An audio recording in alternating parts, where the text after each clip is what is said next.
All right, let's go over live. Finance Minister Nirmala Sitharaman is speaking exclusively to DD India's Mark Lynn and also my colleague Ajay Mishra. Over to you guys. साल 2024-25 का budget संसद में रखा जा चुका है। इस साल देश के विकास पर 48 लाख करोड़ रुपए से ज्यादा खर्च किए जाएंगे। ऐतिहासिक है बजट।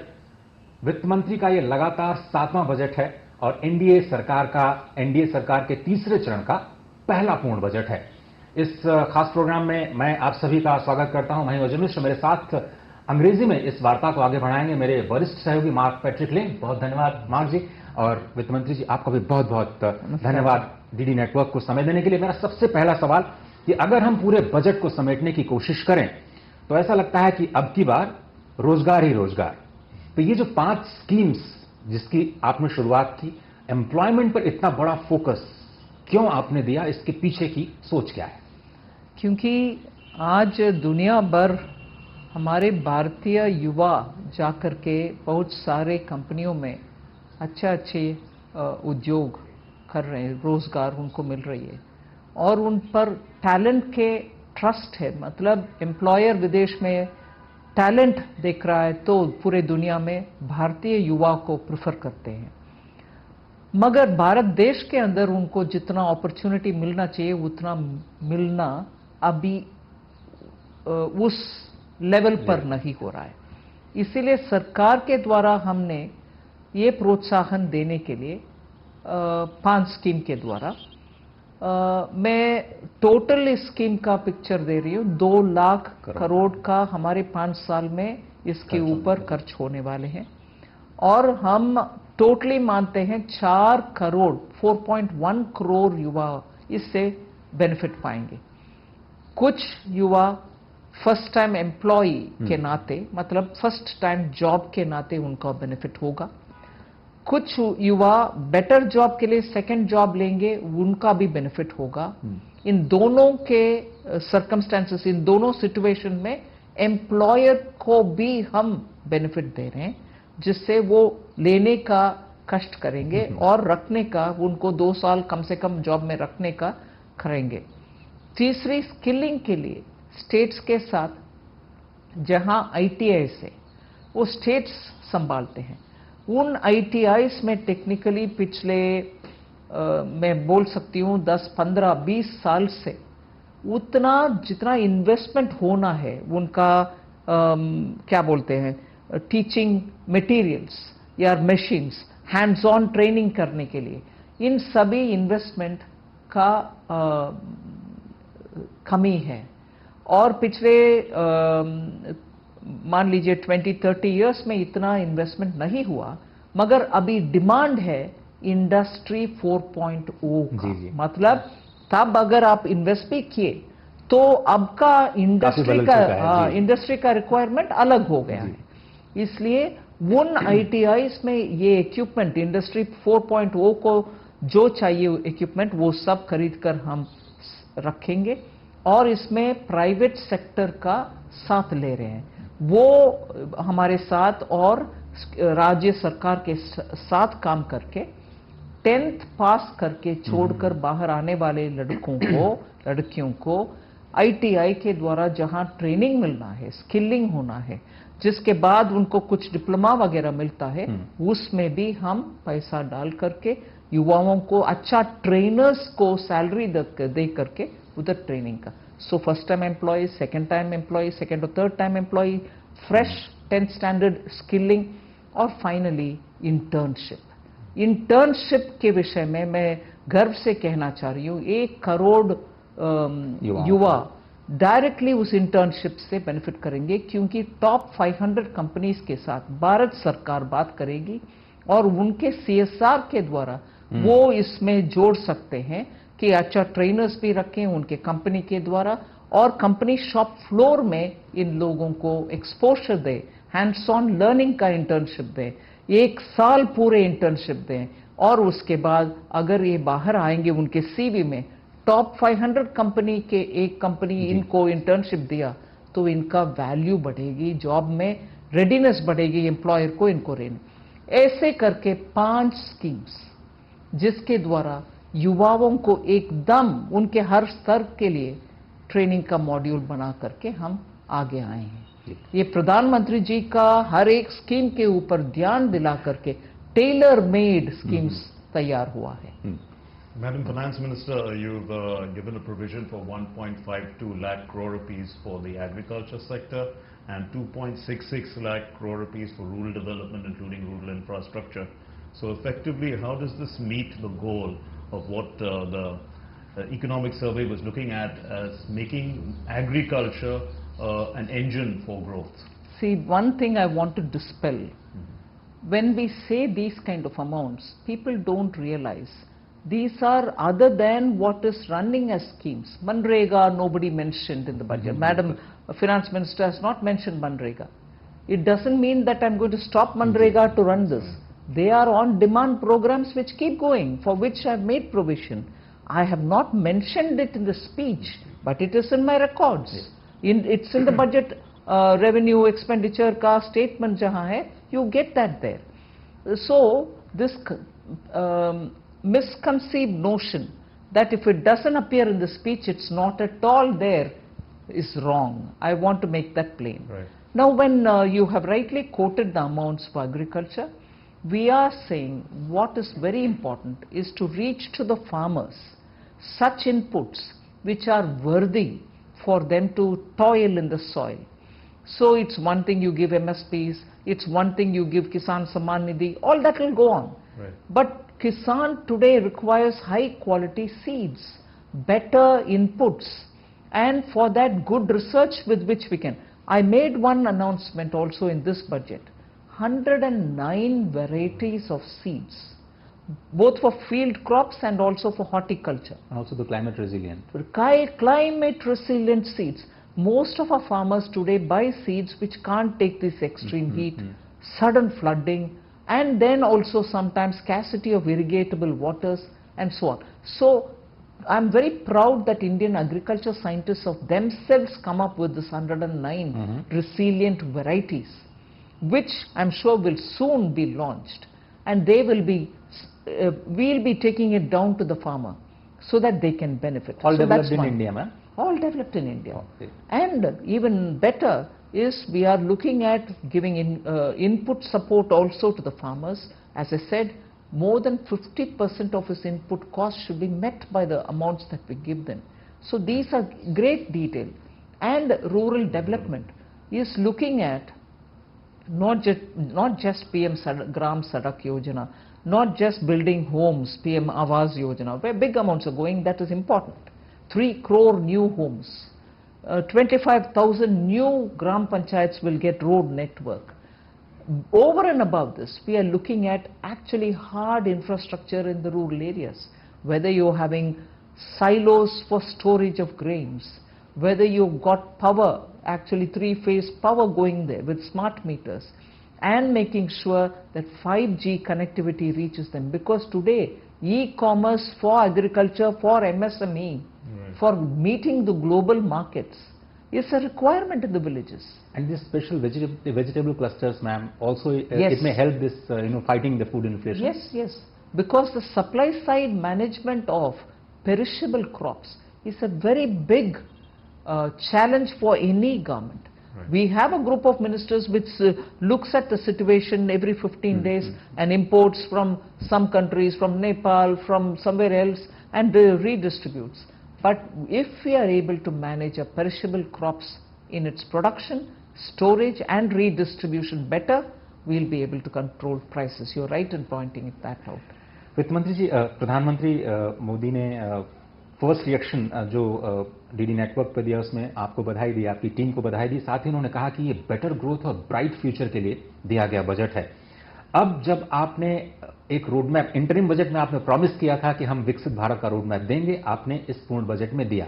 ये जो 9 पिलर्स आपने डिफाइन किए हैं, आपको लगता है कि ये एक विकसित भारत की नींव रखते हैं, और किस तरह से इसके पीछे का दर्शन थोड़ा सा समझाएंगे हमारे दर्शकों को प्लीज? बिल्कुल, ये 9 पर्टिकुलर आइटम्स स्पेसिफिकली हमने बोला है। आप अगर अब देखेंगे usual claims of houses, roads, ये नहीं है।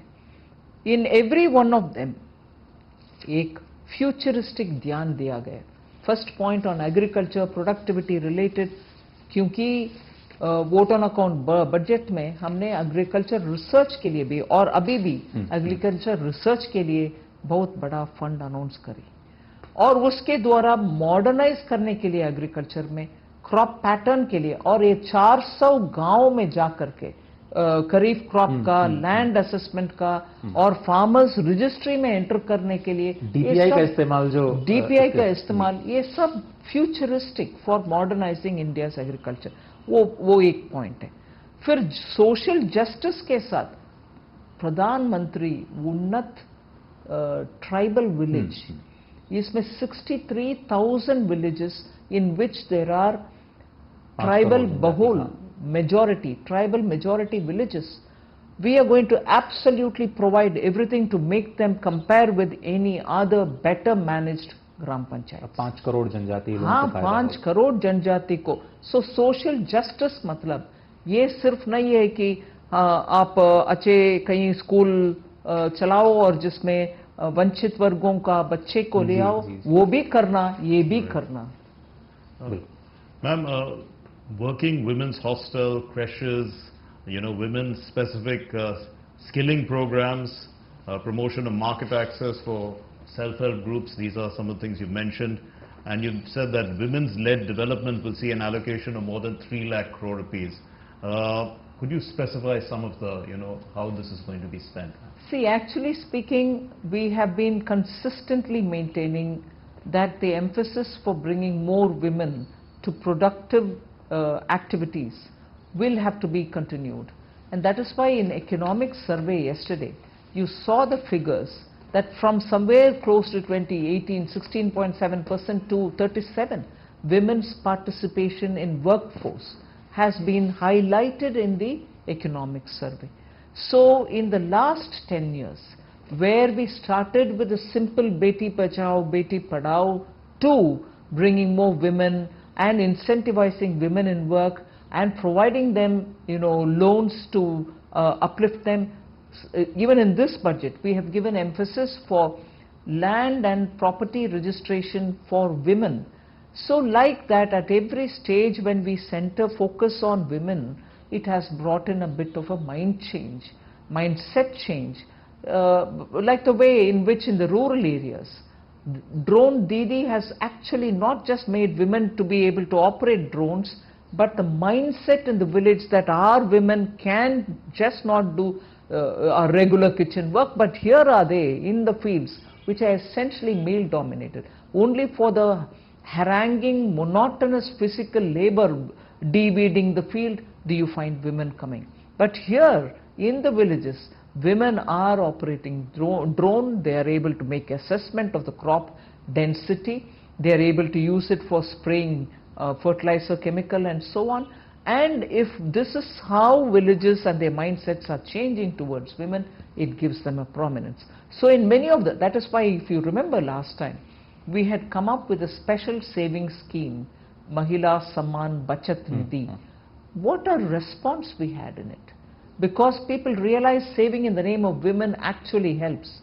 They've come out to invest, women have themselves come out, and women themselves are saving in some other, their child or their mother's names. Right. So this government has not lost an opportunity in bringing to focus women and women's needs. Whether it is the simple sanitary pad, which Honorable PM spoke about, even from Red Fort, you can see the priority is given for women, and that's what has explained why 3 lakh crores for women and women-led.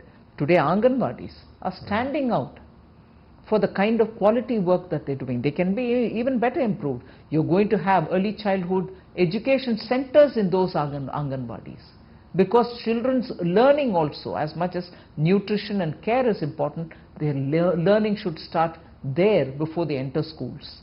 All these are priorities which are executed by women.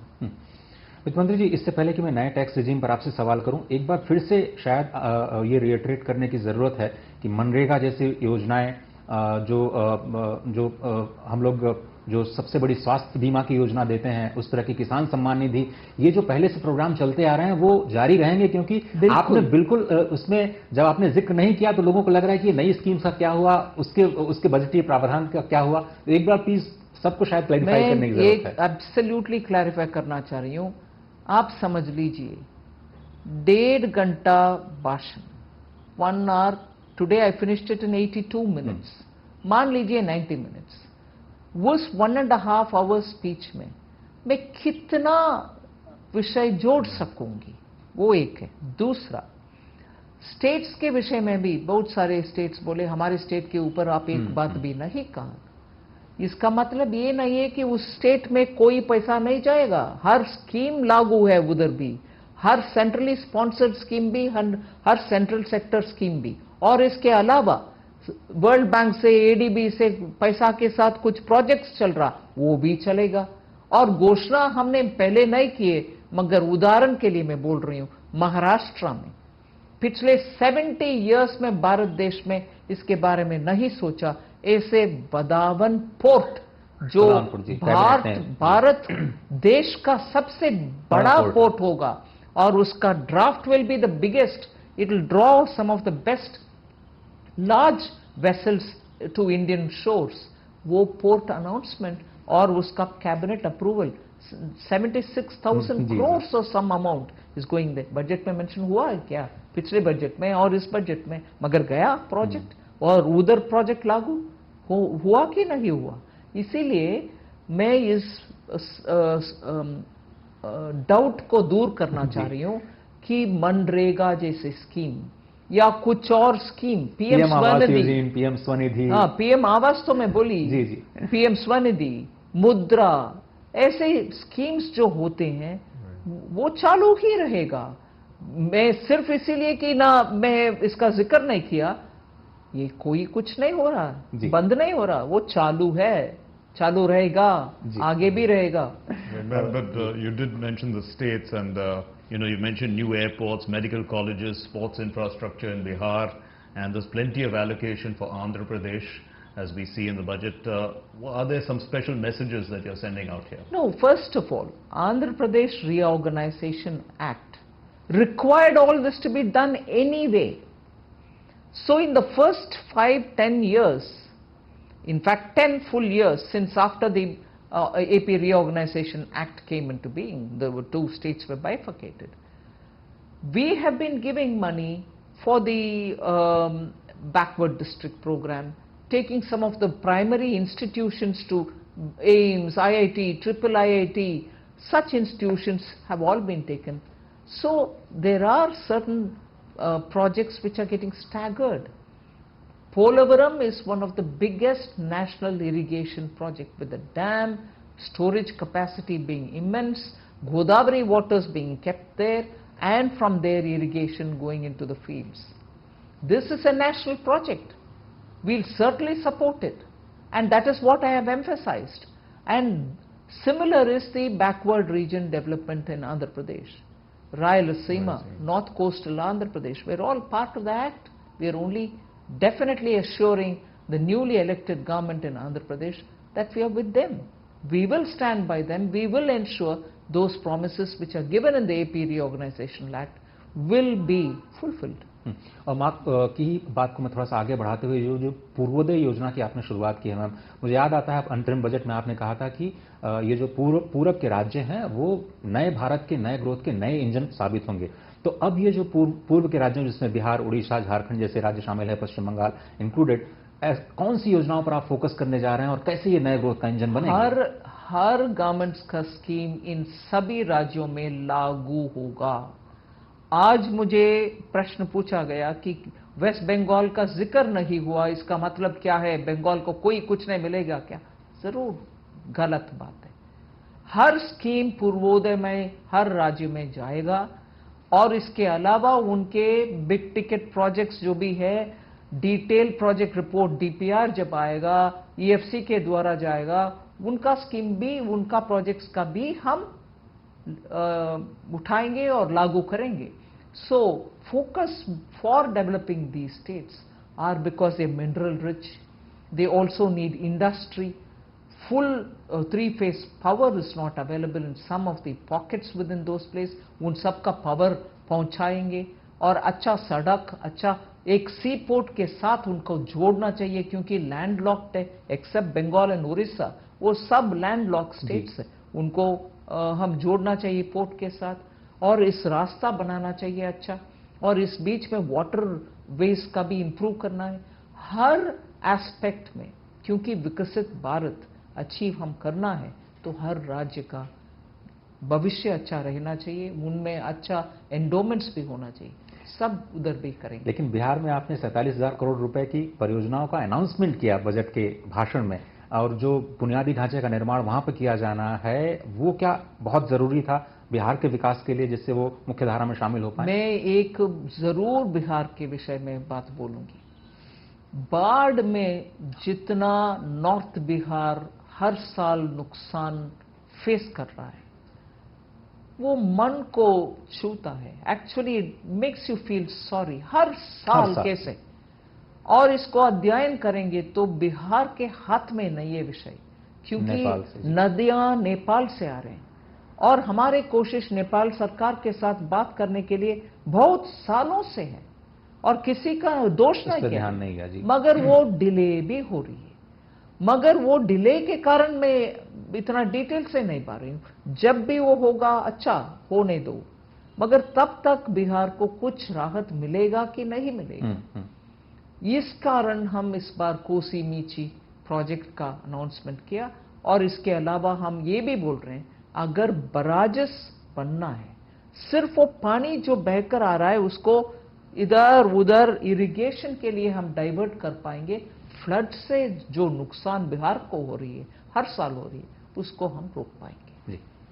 Ma'am, how will these e-commerce hubs that are being set up with a public-private partnership work, and how they're benefiting the MSMEs reach the international markets? That's one part.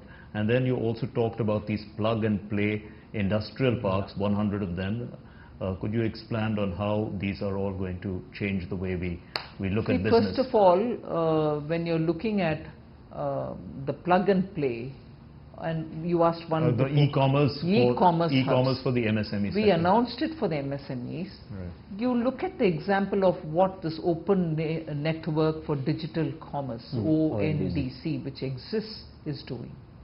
It's actually given at the cost of the government, meaning they don't have to pay any charge for it, access for MSMEs to reach the global markets. ONDC has proven a very, very powerful catalyst. Now, when you form e-commerce hubs, you're making sure, because of these digital assets that we have, and MSMEs in particular can benefit from, it's like creating a special economic zone, somewhat. You're creating it in the digital world so that these MSME can be onboarded, and for them specifically, either by sector or by some kind of a common denominator, we will be able to give them access to the overseas market. That is a facility which government will spend on so that MSMEs don't have to invest in them, and we give them the access for it. Right. That is right. And the plug and play industrial parks. This is again one of the concepts with which we are seeing that main big investment for creating such hubs don't come easily. We want industry also to participate with us. So when you set up a hub in one place, it doesn't mean the other place cannot benefit. So we want to make sure this becomes the mother center, as it were, and those centers can benefit from the endowments which are being put here, and smaller centers can benefit by attaching themselves like a spoke to the hub of the wheel. वित्त मंत्री जी, अब वो सवाल जिसका सभी लोग शायद इंतजार कर रहे होंगे वो है टैक्स रिजीम को लेकर के। नई टैक्स रिजीम में पहले आपने 7 लाख तक कोई भी टैक्स नहीं रखा था, लेकिन अब नई टैक्स स्लैब जो आपने बनाई है उसके पीछे का तर्क क्या है? जब आप कहते हैं कि इनकम टैक्स एक्ट की आप समीक्षा करेंगी अगले 6 महीने में, तो क्या हम डायरेक्ट टैक्स कोड की तरफ जा रहे हैं? जिस तरह से जीएसटी एक बहुत बड़ा रिफॉर्म देखा, डायरेक्ट टैक्स साइड में भी हम बड़े रिफॉर्म की ओर कदम बढ़ा रहे हैं। बिल्कुल कदम बढ़ा रहे हैं सिंप्लीफाई करने के लिए। एज इट इज ये न्यू टैक्स रजीम, ओल्ड टैक्स रजीम से हटकर इसको बनाना क्यों था, आवश्यकता क्यों था? इसीलिए था कि एग्जेम्पशंस जिनको नहीं चाहिए वो उसी सिस्टम में रहकर फॉर्म फिलअप करके मुझे एग्जेम्पशन नहीं चाहिए, ये नहीं चाहिए, वो नहीं चाहिए करने के बजाय ये सिस्टम में आ जाओ। रेट भी कम है, आपको कोई एग्जेम्पशंस का आवश्यकता अगर नहीं है तो इसमें बेहतर रेट मिल रहा है। और दूसरा, जब ये स्कीम लॉन्च होने के बाद लोग ये बोले कि स्टैंडर्ड डिडक्शन कम से कम दो, हमने 50,000 तक ले आए। इस बार उस 50,000 को हम 75,000 बना दिया जी। जिससे लोगों के हाथ में कोई पैसा बच जाएगा। इसके अलावा रेट में भी सिंप्लीफाई किए और कम भी कर दिया, जिससे मिडिल क्लास को इनकम टैक्स में राहत मिलेगा और उनको लगेगा कि उनके लिए हम थोड़ा उनके हाथ में पैसा बचने के लिए रास्ता दिया है। ये इस बार के टैक्स रेट्स के ऊपर और स्टैंडर्ड डिडक्शन के द्वारा मिडिल क्लास के लिए राहत। जब मैं बोल रही हूं इनकम टैक्स को रिव्यू करूंगी, मकसद यही है कि एक उदाहरण ओल्ड रजीम और न्यू रजीम का मैंने दिया, बाकी सब भी है जिसको सिंप्लीफाई करना पड़ेगा।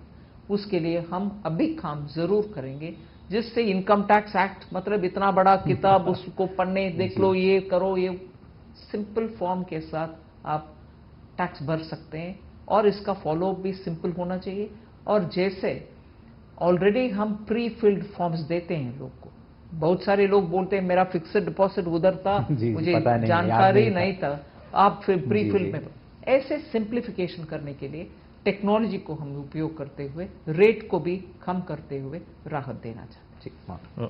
Madam Finance Minister, the changes that you've announced for customs duties, to what extent does it, how does it keep us away from the China conundrum? No, first of all, if you look at the selection of items for which I have given a basic custom duty reduction or somewhere elimination of duties, they are the essential inputs for labor intensive manufacturing. So gems and jewelry, gold or diamonds, raw diamonds, or leather related, shrimp related, they are all sectors. Textile. These are sectors where you have intensive labor employed. When you bring raw material for cheap, their expansion plans, their plans to export whatever they produce will all go through a positive change, and because of that, therefore, employment will also improve. That is the primary and, in fact, I can say only condition on which the basic customs duties were reduced. उसकी वजह से शायद आज सोने और चांदी की कीमतों में भी काफ़ी गिरावट आई है, 5% तक की गिरावट है, वो भी शायद बहुत सारे लोगों को खुशी दे रहा होगा। लेकिन अब मैं सवाल पे आना चाहता हूं जो वित्तीय अनुशासन का, जो आपने 4.9% का फिस्कल डेफिसिट अचीव किया है, ये तो बहुत सारे लोगों के लिए आश्चर्य है, क्योंकि 5.1 आपने अभी 3 महीने पहले फरवरी में ही वायदा किया था। ऐसा क्या हो गया कि आप 4.9 पे पहुंचे, और कैसे आपको लगता है कि आप 4.5, 4.1 का जो ग्लाइडिंग पाथ है उसको आप अचीव कर पाएंगे? वित्तीय अनुशासन पर आपका क्या रुख रहा है इस बजट को लेकर? मैं जरूर इसका श्रेय माननीय प्रधानमंत्री जी को देना चाहती हूँ। जितना वो खर्च करने के लिए बोलते हैं वंचित लोगों को, पिछड़े हुए रीजन्स के लिए, उतना ही, और इंफ्रास्ट्रक्चर के लिए इस बार 11,11,111 करोड़ पब्लिक एक्सपेंडिचर के लिए, ऑन कैपिटल एक्सपेंडिचर के लिए अलॉट किए। जितना उसमें ध्यान देते हैं उतना ही वंचित लोगों को, गरीब के लिए, ट्राइबल के लिए, घर बनाने के लिए, उनका गांवों को सुधार करने के लिए खर्च भी करते हैं। मगर इसके साथ साथ बोलते रहते हैं फजूल में खर्च कहीं ना करो, कहाँ छोटे छोटे एक्सपेंडिचर का नाम पर पैसा ठीक से जा रहा नहीं जा रहा, वो सब ठीक से संभालो और टैक्स नेट को वाइडन करो। ये सब, और टैक्स में जो लूप होल्स है जिसके वजह से जो टैक्स फाइल करना है, ऑनेस्ट टैक्स पेयर्स बहुत सारे हैं, उनके लिए मैं धन्यवाद करती हूँ, मगर जहां इवेशन होता है उसको प्लग करने के लिए भी बार बार याद दिलाते हैं। उसके कारण हमारे रेवेन्यू आज बोल सकते हैं आप इवेशन कम, ये नहीं है कि पूरे हटा गया, इवेशन आज भी कहीं हो रहा होगा, मगर we are very careful on that. As a result हमारी फिस्कल मैनेजमेंट अच्छा चल रही है, उसके वजह से जहां 5.1 बोला गया, आज हम कॉन्फिडेंटली 4.9 बोल रहे हैं. Right, ma'am. And your overall tax proposals, you talk about a revenue foregone of about 7,000 crore rupees. So is this a shortfall, or do you hope to make this up because of we are having growth, tax GDP ratio is going to improve and things Yes, like that? because the way in which we have decided to spend money in building capacities, in making sure there are more efficiencies brought, productivity increase, and making sure youth get trained properly to get into good quality jobs. All this will generate economic activity which will give me that comfort to make up for that revenue foregone, which net out, I read it out today, Right. that 7,000, 8,000 crores we hope, because of the ways in which we are bringing in factors for productivity gains, Right. will help us. And other than that, of course, we also make sure that the tax net is widened. Non-tax revenues are also a source of a bit of a revenue coming in because of the dividends that you get from different public sector undertaking whose valuations have all gone up now.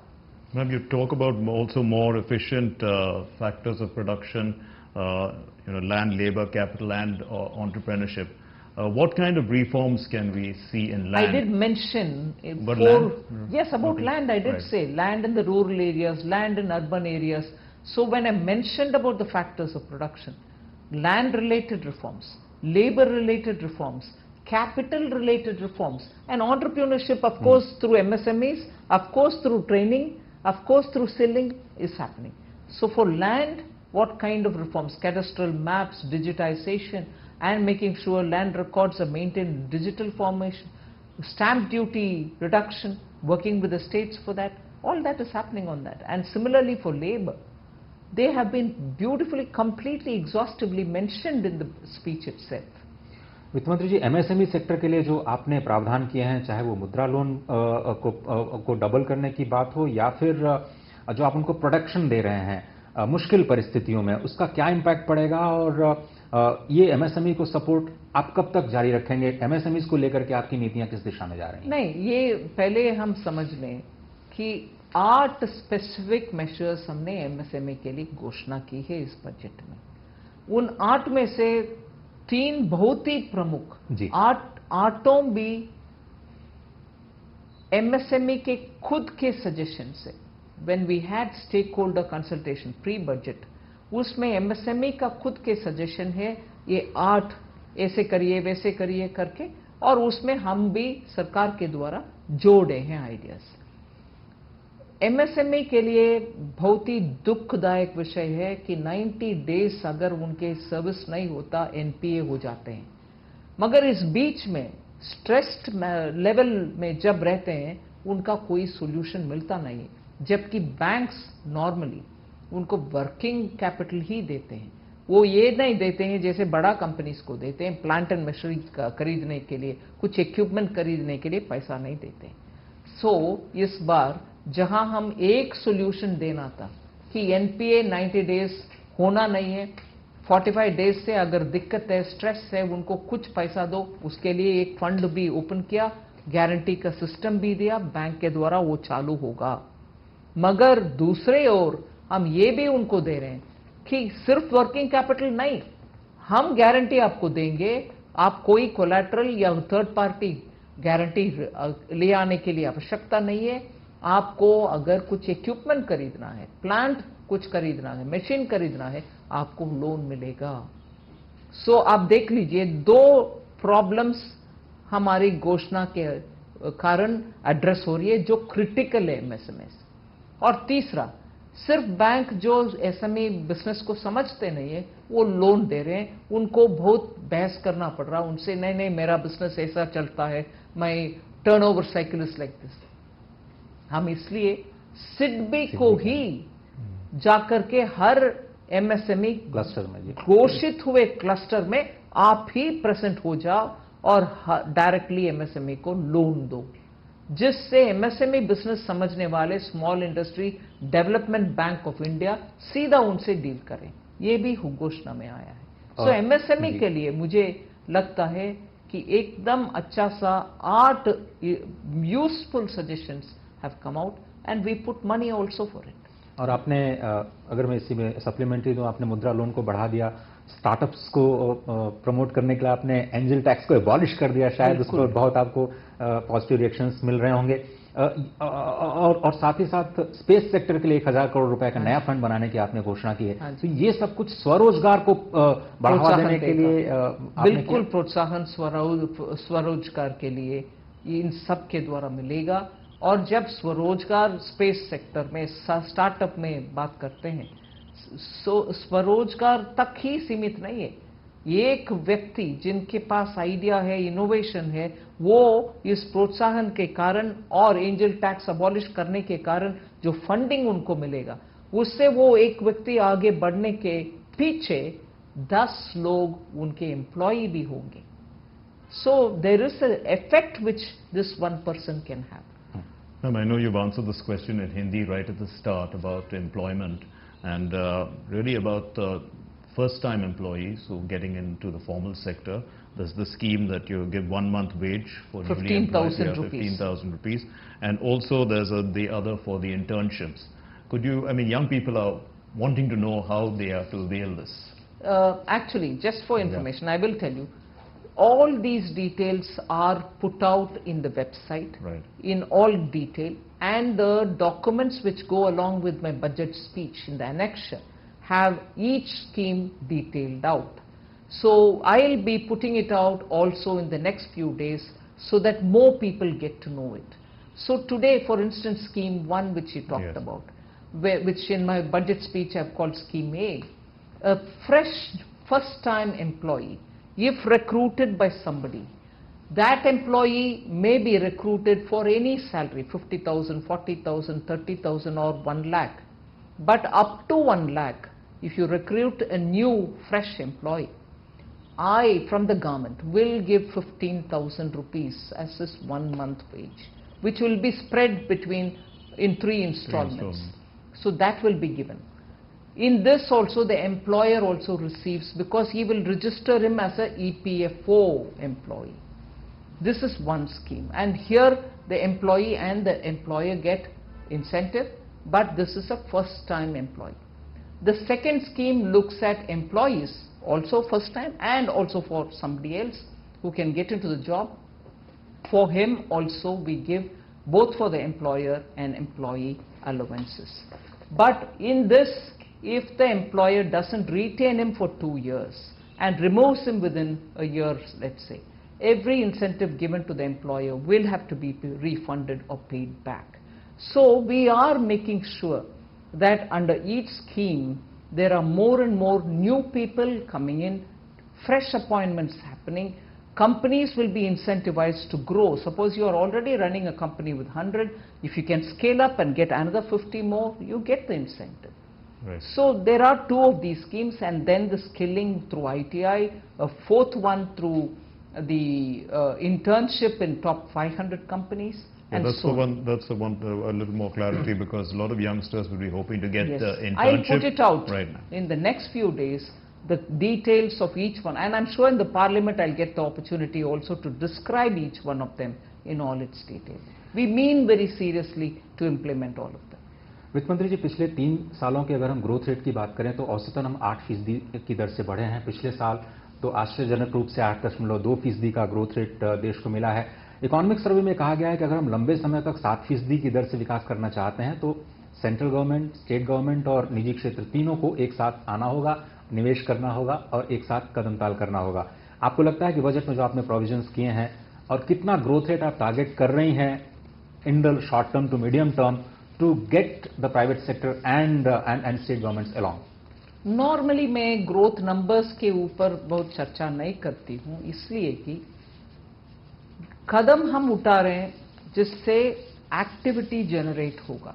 इस बार employment और skilling के ऊपर बहुत आगे आ रहे हैं। इसका मतलब ये नहीं है कि कैपिटल एक्सपेंडिचर जो हमने घोषणा की इंटरिम बजट में उसको हम भूल जाएंगे, नहीं। वो कैपिटल एक्सपेंडिचर 11 लाख करोड़ और उसमें 1.50 लाख स्टेट्स के लिए भी दे रहे, इंटरेस्ट फ्री 50 ईयर के लिए। इन सब के द्वारा हम ये एक्सपेक्ट करेंगे कि इकोनॉमी में एक्टिविटी बढ़ेगी और उसके कारण पर्टिकुलरली इंफ्रास्ट्रक्चर के मल्टीप्लायर बहुत एक्चुअली हाई होता है, 2.48 to 3 तक होता है।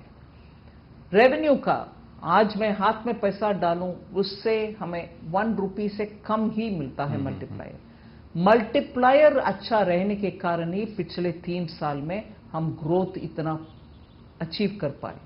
हम उसमें स्ट्रांगली बिलीव करते हैं, इसीलिए अभी भी इंफ्रास्ट्रक्चर के ऊपर खर्च करना चाहते हैं, इसके अलावा training and youth. Right. Ma'am, you've talked about developing a taxonomy for climate finance and enhancing the availability of capital for climate adaptation and mitigation. What is this taxonomy? Taxonomy is when you start classifying different kinds of, it is an expression used for various other things which are developing. Okay. So what is classified in let us say climate related matters? How do you tax certain things? How do you not tax? Tax meaning not in taxonomy. Taxonomy is what kind of items come into certain kind of green energy, right, which don't come under green. How will you calculate the emission counts, and on the basis of emission, how do you bring the carbon market to efficiently function? Those are not clear yet for India itself. Right. So we need to have enough work done through let's say domain experts to understand what is the classification we need under each one of them. How do we monetize? How do we calculate what kind of emissions happen? And how do we actually trade on these? You know, carbon trading and other things, right, will depend on the classification that we have. वित्त मंत्री जी, अंतिम that सवाल we don't have now, we'll need to have. वित्त मंत्री जी, अंतिम सवाल इसका खास साक्षात्कार में आपसे ये समझना चाहेंगे कि कैपिटल गेन टैक्स को लेकर के जो शॉर्ट टर्म और लॉन्ग टर्म आपने बदलाव किए हैं उसके पीछे की क्या रणनीति है, क्या सोच है, और साथ ही साथ क्या आप वाकई थोड़ा सा फ्यूचर एंड ऑप्शंस में जो ट्रेड कर रहे हैं लोग उसको लेकर चिंतित हैं, जिसकी वजह से आपने एसटीटी उस पर बढ़ाने का निर्णय लिया है? नहीं, पहले विषय ये है कि इसको मैं स्पष्ट करना चाहती हूँ और मैं ऑफिस जा करके इसके ऊपर जरूर सीबीडीटी के द्वारा थोड़ा व्याख्या मतलब एक्सप्लेनेशन देने के लिए भी बोलूंगी। हमारे इरादा ये था कि हर एसेट क्लास को आप इंडेक्सेशन के द्वारा 20 से इंडेक्स यूज करो, इंडेक्सेशन यूज करो, 15 में आ जाओ या 14 में आ जाओ, फिर उसके ऊपर फैक्टर रख के कैलकुलेशन करो।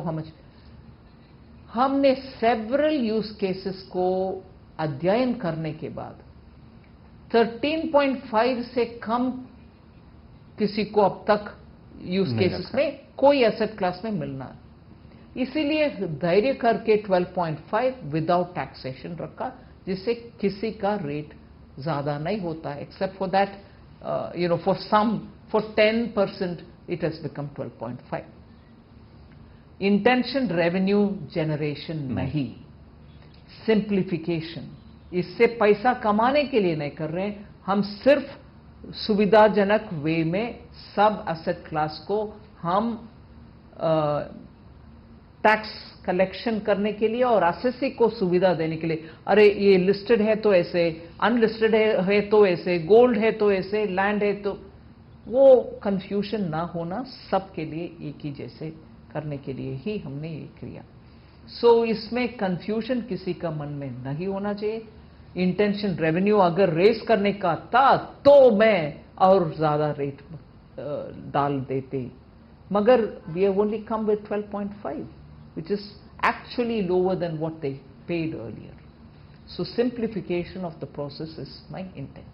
मैम, चलते चलते ये 7वां बजट ऐतिहासिक, आपने लगातार रिकॉर्ड बनाया, 7वां बजट पेश करने का, पूर्ण बजट, और आगे जाते हुए जो बजट की रूपरेखा है, इकोनॉमी की रूपरेखा है, आप किस तरह से दिशा देखती हैं, और ये बजट विकसित भारत की बुनियाद रखने में कितना बड़ा मील का पत्थर साबित होगा आपके साथ? मैं मानती हूं, जैसे राष्ट्रपति महोदया ने उनके भाषण में कहा कि ये इस बजट के द्वारा जो आने वाले विकसित भारत के लिए फ्यूचरिस्टिक विजन के साथ बजट आएगा, यही हम कोशिश किए हैं इस बजट में। और फ्यूचरिस्टिक जब मैं बोल रही हूं, टेक्नोलॉजी को ले आना, इंडस्ट्री 4.0 के लिए हमारे यूथ को ट्रेनिंग एंड स्किलिंग देना, ये सब सिर्फ हमारे नहीं जॉब नहीं है इसीलिए कुछ, ऐसे नहीं है। तैयार कर रही हो यूथ को, ऐसे तैयार करो कि इंडस्ट्री जॉब रेडी होंगे वो। ऐसे इसीलिए हर इश्यू में हमने फ्यूचरिस्टिक अप्रोच ही लिया और उसके कारण हमारे प्रायोरिटी इंडिया में क्रूज ले आए। ये कोई रिच वालों के लिए नहीं, पैसा वालों का, अमीर के लिए नहीं।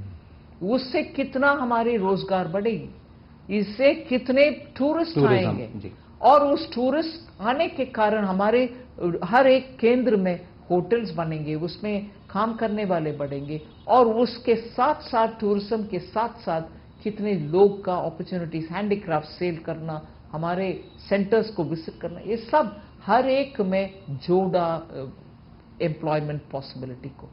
सो मैं मानती हूँ इस बजट के द्वारा आने वाले बजट्स में भी होगा, मगर इसमें एक शुरुआत हमने की है कि विकसित भारत के लिए जैसे पूर्वोदय जी, उसका इतना प्रावधान देना, इतना प्रामुख्यता देना, ये सब looking towards making every region of this country rise.